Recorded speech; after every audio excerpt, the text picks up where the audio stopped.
गोलंदार हे संयुक्त महाराष्ट्राच्या लढ्यामध्ये पहिल्या 5 सेनापतींमधले एक सेनापती, त्यांच्या सोबत माझे वडील म्हणजे शिवसेना प्रमुख हिंदू हृदय सम्राट बाळासाहेब ठाकरे, राजचे वडील म्हणजे माझे काका श्रीकांतजी ठाकरे, म्हणजे अख्खं ठाकरे घराणं त्यावेळेला मुंबईसाठी संघर्ष करत होता. त्याच्यानंतरचा इतिहास मी काही आता तुम्हाला सांगत बसत नाही, पण मुंबई महाराष्ट्राने मिळवल्यानंतर मुंबईमध्येच मराठी माणसाच्या उरावरती उपरे नाचायला लागले आणि त्यावेळेला न्याय हक्कासाठी शिवसेना प्रमुखांना शिवसेनेला जन्म द्यावा लागला. साधारणतः 60-65 वर्ष आता होतील, पुढच्या वर्षी शिवसेनेला 60 वर्ष होतील.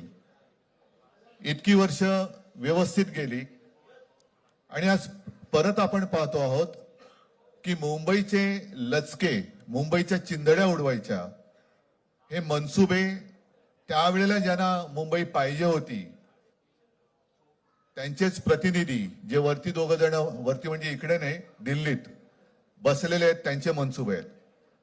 आणि आता जर का आपण भांडत राहिलो तर मग तो जो काय संघर्ष, ते जे काय हुतात्मा स्मारक आहे त्याचा मोठा अपमान होईल. आज आम्ही आमचं कर्तव्य म्हणून एकत्र आलेलो आहोत आणि मी मागेच म्हटलं, एकत्र आलो आहोत ते एकत्र राहण्यासाठी.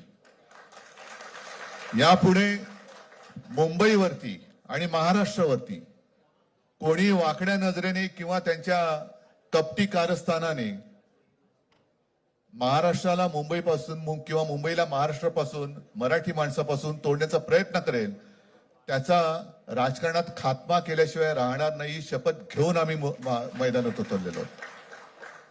उत्साह अमाप आहे. मी तुमच्या सर्वांच्या माध्यमातून, मला कल्पना आहे की आज केवळ महाराष्ट्रच नाही तर अख्खा देश बघतोय. मी सर्वांना विनंती करतोय, आवाहन करतोय आणि एक सूचना सुद्धा करतोय, कारण मागे विधानसभेच्या वेळेला भारतीय जनता पक्षाने जो एक अपप्रचार केला होता, बटेंगे तो कटेंगे, तसंच मी मराठी माणसाला सांगतोय की आता जर का चुकाल तर संपाल, आता जर का फुटाल तर पूर्णपणे संपून जाल. म्हणून परत एकदा तुटू नका, फुटू नका आणि मराठीचा वसा टाकू नका, हाच एक संदेश मी आमच्या दोघांच्या युतीच्या निमित्ताने संपूर्ण महाराष्ट्राला देतो आहे. आणि मला खात्री आहे की मराठी माणूस हा सहसा कोणाच्या वाटेला जात नाही, पण त्याच्या वाटेला जर का कोणी आलाच तर त्याला परत जाऊ देत नाही. मी सगळ्यांना परत मनापासून धन्यवाद देतो. आणि राज,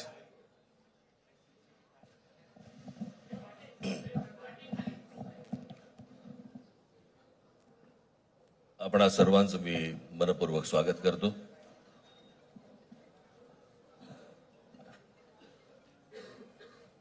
जे काय बाकी बोलायचंय ते सगळं जाहीर सभा जेव्हा सुरू होतील त्यावेळेला बोलूच आम्ही.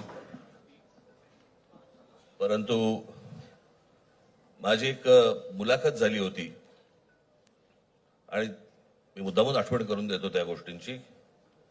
आणि त्या मुलाखतीमध्ये मी असं म्हटलं होतं की कुठल्याही वादापेक्षा आणि भांडणापेक्षा महाराष्ट्र मोठा आहे.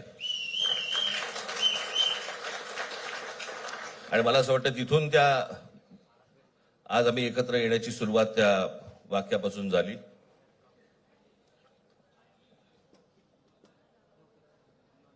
कोण किती जागा लढवणार, आकडा काय, हा नाही सांगणार तुम्हाला.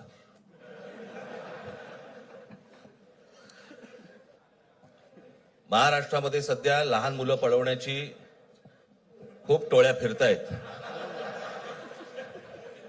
त्याच्यामध्ये 2 टोळ्या अजून जास्ती ऍड झालेल्या आहेत. ते राजकीय पक्षांमधली मुलं पळवतात